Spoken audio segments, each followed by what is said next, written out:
Бәріне сәлем, бүгін сіздерге перденің ең оңай әрі тез тігілу жолын көрсететін боламын. Біздің үйдегі карниздің ұзындығы 3 метр, мен 5 метр мата алдым. Осындай ақшылда түстен бөлмені ашып тұру үшін және де матаны екі қайырып, қазір ортасынан бөлетін боламыз. Сонда 2,5 метрден әдемілеп төгіліп тұратын болады. Картон қағазға осындай 2 сантиметрлік және де 5 сантиметрлік линия сызып аламыз. Бордың немесе қарандаштың көмегімен оны сызып отырғанша осы жолы ең ыңғайлысы болады.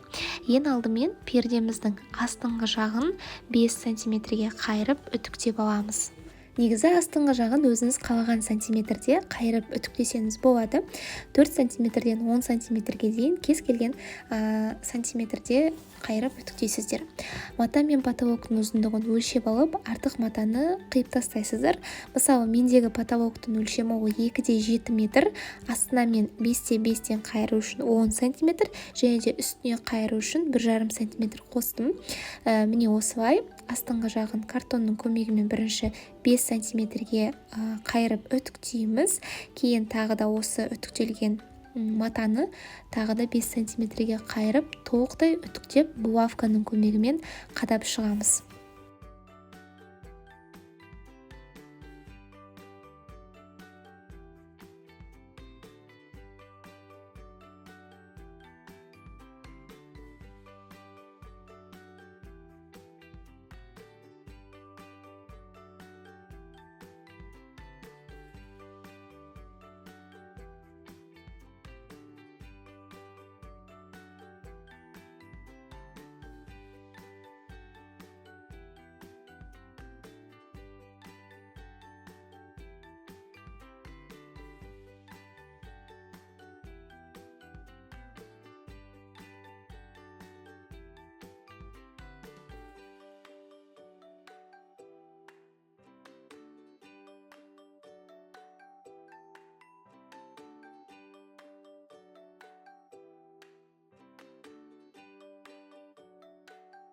Енді екі қырын 2 сантиметрге қайырып үтіктеп, кейін тағы да сол матаны қайырып үтіктеп шығамыз.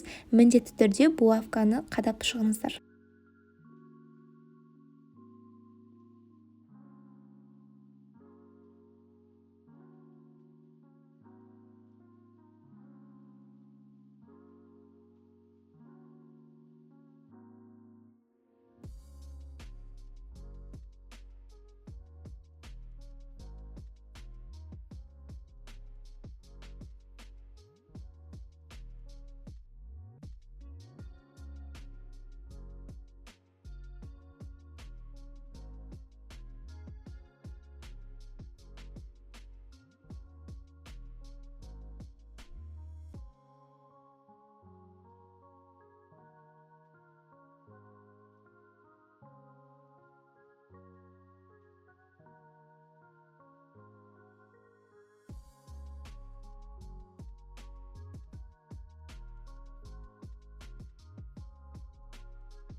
Енді астыңғы жағын осылай қайырып, қырынан 4 сантиметрге линейканың көмегімен өлшеп аламыз да, сызылған линиямызды үстінен тігіп шығамыз.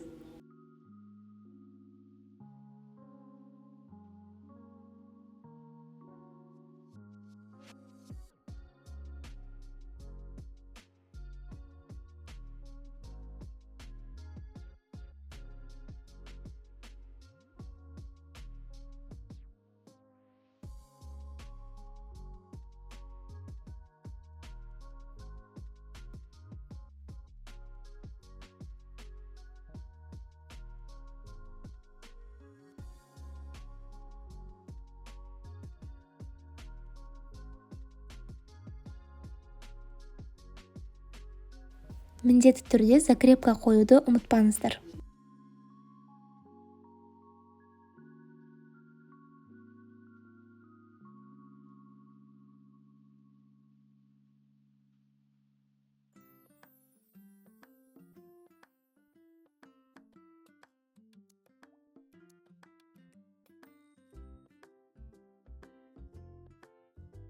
Енді тігістің жанынан 2 см қалдырып қиып, әдемілеп видеодағыдай қайырып аламыз.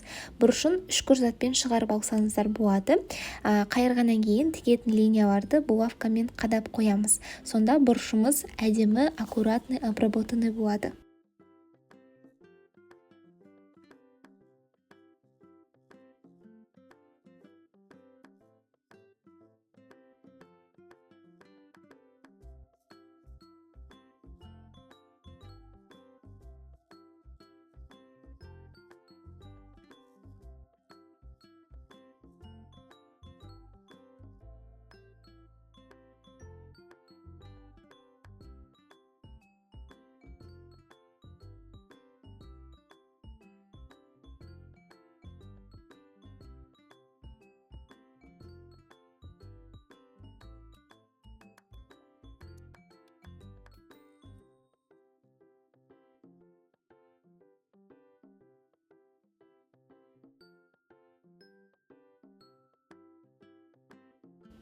Тігісті бастағаннан кейін міндетті түрде закрепка қойып, екінші қолыңыздың көмегімен тартып отырып тігіп шығамыз.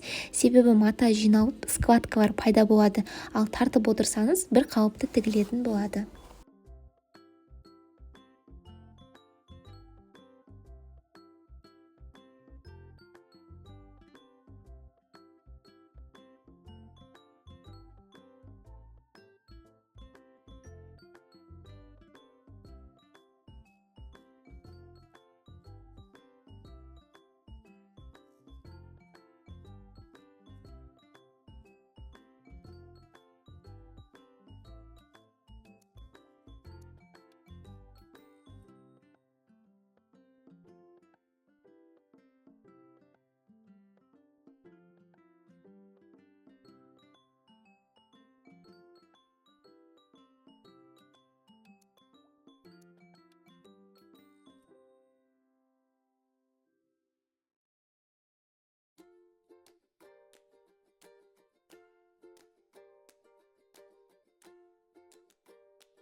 Енді лентамызды 1-1,5 сантиметрге қайырып, ең астыңғы линияның үстіне пердені қойып, лапканың бойымен тігіп шығамыз.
Тігілген лентамызды беткі жағына қайырып, перде жағынан 1,5 сантиметр қалдырып, үстінен лапканың бойымен тігіп шығатын боламыз.